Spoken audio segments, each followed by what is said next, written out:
उस सर्द रात दिल्ली बिल्कुल शांत थी। 22 दिसंबर 2000। ठंडी हवा लाल किले की ऊंची दीवारों से टकरा रही थी। पर्यटक लौट चुके थे। सैनिक अपनी नियमित ड्यूटी पर तैनात थे। राजधानी नए साल के स्वागत की तैयारियों में व्यस्त थी।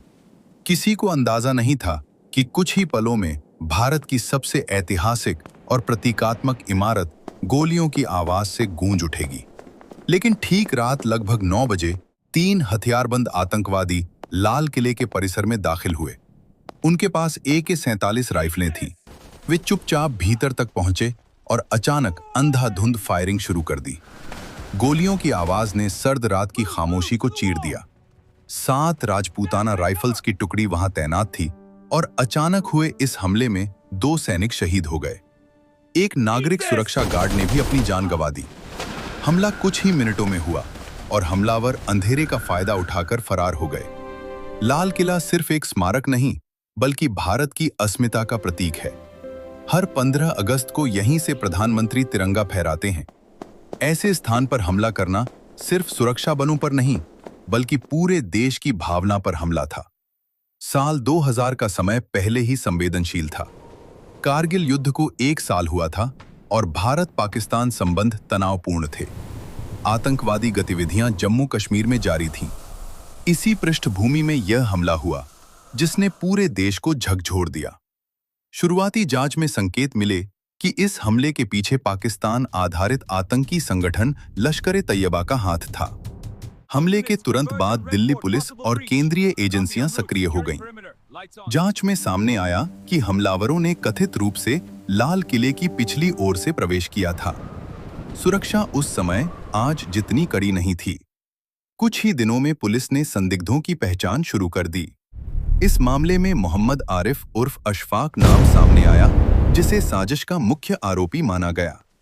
वह पाकिस्तानी नागरिक बताया गया। जांच एजेंसियों के अनुसार उसने हमले की योजना बनाने और आतंकियों को सहयोग देने में भूमिका निभाई। 2001 में उसे गिरफ्तार किया गया। 2005 में ट्रायल कोर्ट ने उसे दोषी ठहराया और फांसी की सजा सुनाई। बाद में दिल्ली हाई कोर्ट और सुप्रीम कोर्ट ने भी इस सजा को बरकरार रखा। वर्षों तक कानूनी प्रक्रिया चलती रही। दया याचिका और क्यूरेटिव पिटीशन भी दायर की गईं, लेकिन अंततः सर्वोच्च न्यायालय ने सजा को बरकरार रखा। यह मामला 2 दशकों तक न्यायालयों में चलता रहा और देश लगातार इस घटना को याद करता रहा। लाल किला हमला केवल एक अलग-थलग घटना नहीं माना गया। इसके 1 साल बाद 13 दिसंबर 2001 को भारतीय संसद पर हमला हुआ, जिसने सुरक्षा ढांचे को पूरी तरह बदल दिया। लाल किले की घटना के बाद ऐतिहासिक इमारतों और राष्ट्रीय महत्व के स्थलों की सुरक्षा बढ़ाई गई। खुफिया तंत्र को मजबूत किया गया और राजधानी में सुरक्षा इंतजाम पहले से कहीं ज्यादा कड़े किए गए। उस रात शहीद हुए सैनिक अपने कर्तव्य का पालन कर रहे थे। उन्होंने कोई चेतावनी नहीं दी, कोई सवाल नहीं किया, बस ड्यूटी निभाते हुए अपनी जान कुर्बान कर दी। लाल किला आज भी अडिग खड़ा है। हर साल तिरंगा वहीं लहराता है, मानो यह संदेश देता हो कि आतंक चाहे जितनी कोशिश कर ले, देश की आत्मा को झुका नहीं सकता।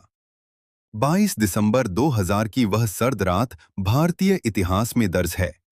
एक चेतावनी, एक सबक और एक याद के रूप